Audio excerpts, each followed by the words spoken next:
përfundoi? Dhe kur? Unë jam pjesa sa, unë jam pjesë marrës. Unë jam protestues, jam njëri që them do Zoti realizohet. Por rrugën prap e përsëris, rruga është e gabuar për mua. Për mua është rruga e gabuar. Është një energji e çuar dëm për mua. Dhe do jetë turpi më i madh nëse këta njerëz nesër do krijojnë një parti politike, keni të bindur që ajo parti politike nuk ka për të marrë as votën e vet, jo më njerëzve të qytetarëve që kanë dalë shesh se të gjithë qytetarët janë filluar dhe kthjellohen nga truri. Mund ta një njeri mund ta gënjesh një herë, mund ta gënjesh dy herë, por nuk e gënjen dot gjithmonë. Zoti Merkoçi ju thatë që Rama e di ku do përfundoj. Pra, sipas jush ja kanë caktuar fundin. Tani mund ta afirmos njëri fundin e tij të keq? Përveç se Amerikës askush tjetër. Nëse na pëlqej apo s'na pëlqen, i pëlqen këtyre apo si pëlqen këtyre, pa firmën e Trumpit Rama nuk ikën. Po aty sikur t'ja hodhi syt, po se dim ç'a. Tash edhe herë, pa firmën duhet të kuptoni një gjë, se edhe kjo protest, pse themun Rama i e dinte, sepse edhe bashkë nuk kemi diskutuar, në 25 dhjetor 2025, Kushteri ka dërguar një letër zyrtare Ramës, unë e kam bërë publike. Ka dërguar një letër zyrtare Ramës kur i thoshte për një vit do pezullohet çdo veprim. Pra deri këtë nëntor që do shprehet, dhjetor. Deri dhjetor, të këtij viti çdo gjë ishte e pezulluar. Për projektin flas. Dakor? Dhe se nga doli pastaj më mrapa kjo, ta zgjidhin këta që e bëjnë. Ju thatë që Rama nuk ikin pa firmën e Trumpit, po i bie që tani edhe summitin mund ta quajmë të kryer që do bëhet në Tiranë?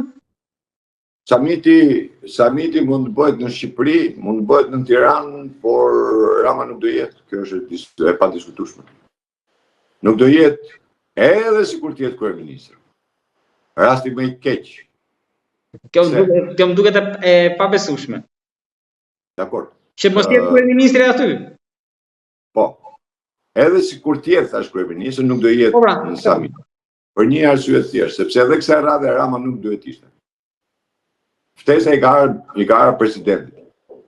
Presidenti me autorizim e ka deleguar Ramën dhe vetë shkoi lujti Zara atje ku ishte me Ivenën e Po mirë, fakti që ka deleguar herën e parë nuk do thotë gjë që se delegon herën e dytë. E delegoi se ishte jashtë territorit të Shqipërisë. Po duke qenë takimi brenda territorit të Shqipërisë nuk e delegon dot. Nuk e delegon dot se ku të shkojë presidenti. Se summitet akoma se caktu data. Se ku nuk caktohet data ka dhe dilema. Se edhe mund mos bëhet fare. Si summit, se summiti s'ka qenë për të bërë vit për vit. Pra ju thoni që Suzi atje nuk ka vendosur.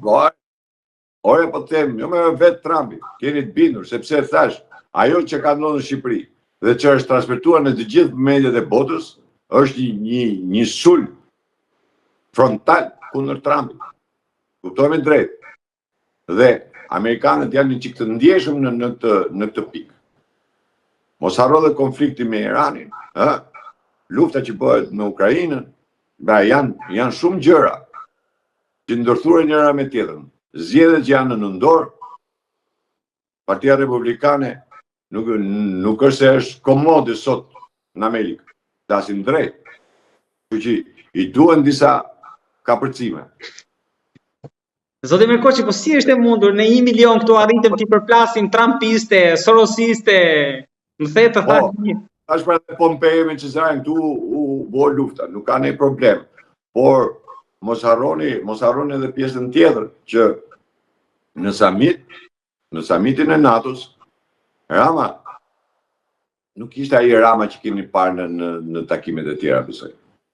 Po kam thënë që Ramën nuk do me e pa njëri me sy. Aty kishin edhe takime, jo me Meloni, me disa kërësi.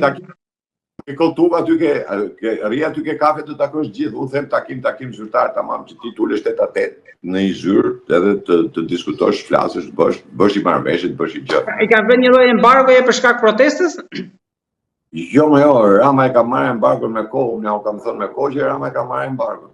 Unë ju kam thënë është çështje kohë se kur unë ju kam deklaruar dhe tjetrën. Rama ta zgjedhë ku do e bëj burgu, do e bëj në Shqipëri apo në Amerikë. U ka duk pa çudi, s'ka rëndësi. Unë ja kam thënë me kohë këtë.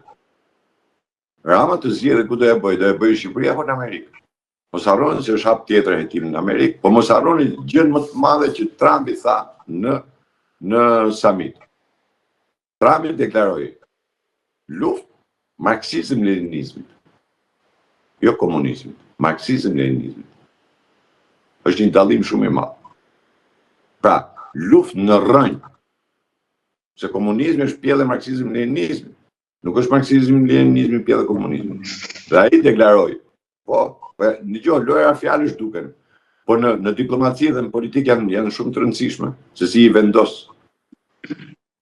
Dhe ai në summit deklaroi marksizëm-leninizëm. Pra, lufta në rrënjë. Dhe sot në Amerikë është një nga që është hap pikërisht kjo lloj loje në Amerikë. Domethënë, Partia Republikane tashmë po lufton me idenë e goditjes së të majtës dhe jo pa qëllim, se lidhen gjërat. Jo pa qëllim, Trumpi deklaroi që në zgjedhjet e 2022-shit Kina Kina ka ndërtuar. Po pse Kina? Jo se ka problem me Kinën, jo.